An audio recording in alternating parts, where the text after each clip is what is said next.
নমস্কার বন্ধুরা, এএনভি টিভির নতুন এপিসোডে আপনাদের স্বাগতম। রাজনীতিতে একটা কথা আছে, যখন কোনো দলকে বারবার বলতে হয় সব ঠিক আছে, তখন জনতা ভাবতে শুরু করে তাহলে এতবার বলতে হচ্ছে কেন। আজকের আলোচনা সেই প্রশ্ন নিয়ে। কিছুদিন আগে আলোচনা শুরু হয়েছিল 50 এমএলএ দাবি নিয়ে, তারপর এলো বিদ্রোহ নিয়ে খবর, তারপরে এলো দলীয় পদক্ষেপ, আর এবার কমিটিতে নিয়ে নতুন আলোচনা চলছে। বন্ধুরা, রাজনীতিতে ক্যালকুলেটর আর মাইক্রোফোন দুটোই খুব সাবধানে ব্যবহার করতে হয়।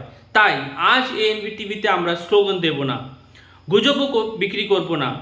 আজ আমরা দেখব নাম্বার, টাইমলাইন আর পলিটিক্যাল ক্যালকুলেশন। ভিডিওটা শেষ পর্যন্ত দেখুন।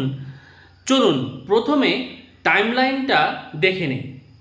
প্রথমে সামনে আসে অসন্তোষের খবর, তারপর কিছু নেতার বিরুদ্ধে ব্যবস্থা, তারপর সামনে আসে একটা বিস্ফোরক দাবি করা হয় যে প্রায় 50 জন এমএলএ অসুস্থ। এখন এখানে একটু থেমে ভাবুন, 50 এমএলএ মানে 50 শুধুমাত্র মানুষজনের সংখ্যা নয়। 50 এমএলএ মানে 50টা কনস্টিটিউয়েন্সি। 50 এমএলএ মানে হাজার হাজার কর্মী। 50 এমএলএ মানে বিশাল পলিটিক্যাল নেটওয়ার্ক। তাই সংখ্যাটা রাজনীতিতে ছোট নয়। কিন্তু এখানেই আসল প্রশ্ন, এই দাবির পক্ষে কি প্রমাণ সামনে এসেছে? এখনো পর্যন্ত নো অফিসিয়াল স্প্লিট, নো মাস রেজিগনেশন, নো নিউ পার্টি। তাই দাবিকে দাবি হিসেবে দেখা উচিত। হেডলাইন দেখেই রেজাল্ট ডিক্লেয়ার করলে চলবে না। বাঙালি ক্রিকেটে স্কোর কার্ড দেখে, রাজনীতিও স্কোর কার্ড দেখে বুঝতে হয়। এবার প্রশ্ন, তাহলে এত আলোচনা হচ্ছে কেন? কারণ রাজনীতিতে সব সময় ভূমিকম্প হয় না, কিন্তু ভূমিকম্পের আগে ছোট ছোট কম্পন দেখা যায়। আজকে আলোচনা হচ্ছে সেই কম্পন নিয়ে। অসন্তোষ থাকলেই বিদ্রোহ হয় না, যেমন জিম মেম্বারশিপ নিলেই 6 প্যাক হয় না। মাঝখানে অনেক প্রসেস থাকে, তেমনি অসন্তোষ আর বিদ্রোহ এক জিনিস নয়। কিন্তু একাধিক ঘটনা একসাথে ঘটে গেলে প্রশ্ন উঠবেই। অসন্তোষের দাবি, দলীয় পদক্ষেপ, কমিটি নিয়ে নতুন সিদ্ধান্ত, এই সব মিলেই পলিটিক্যাল সার্কেলে আলোচনা বাড়ছে। রাজনীতিতে একজনের অসুবিধা অন্যজনের অপরচুনিটি। এটা কোনো একটা পার্টির জন্য আলাদা রুল নয়, এটা পলিটিক্সের ইউনিভার্সাল ল।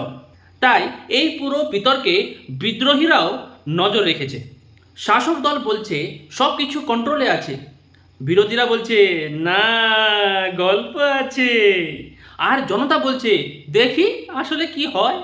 আর সত্যি কথা বলতে, এই মুহূর্তে বাংলার রাজনীতিতে সবচেয়ে ইন্টারেস্টিং জিনিস হলো কে কি বলছে সেটা নয়, পরের 2-3 সপ্তাহতে কি ঘটে সেটা।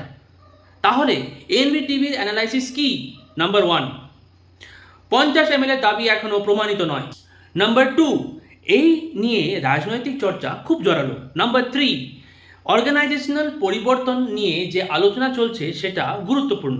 নাম্বার 4, আগামী কয়েক সপ্তাহ বলে দেবে যে এটা শুধু রাজনৈতিক গুজব ছিল নাকি বড় বড় পরিবর্তনের সিগন্যাল। বন্ধুরা, গুজবের স্পিড অনেক বেশি, কিন্তু সত্যির ব্যাটারি একটু স্লো চার্জ হয়। তাই আমরা অপেক্ষা করব। আজ সোশ্যাল মিডিয়াতে অনেকেই ফাইনাল রেজাল্ট দিয়ে দিয়েছেন, কিন্তু ম্যাচ এখনও চলছে, স্কোর বোর্ডে ওভার বাকি আছে, তাই তো? তাই এএনভি টিভি আজকে রায় দিচ্ছে না, এএনভি টিভি আজকে ফাইল খুলে রেখে দিচ্ছে। আগামী ঘটনা দিয়েই তারপরের পেজ লেখা হবে। আপনার কি মনে হয়, এই বিতর্ক কি কিছুদিন পরেই শেষ হয়ে যাবে, নাকি বাংলার রাজনীতিতে নতুন অধ্যায় শুরু হচ্ছে? কমেন্ট করে জানান। ভিডিওটা ভালো লাগলে লাইক করুন, শেয়ার করুন, আর বাংলার রাজনীতির সবচেয়ে গরম অ্যানালাইসিস পেতে এক্ষুনি সাবস্ক্রাইব করুন এএনভি টিভি। আমি আবার ফিরবো নতুন ভিডিও নিয়ে। ধন্যবাদ।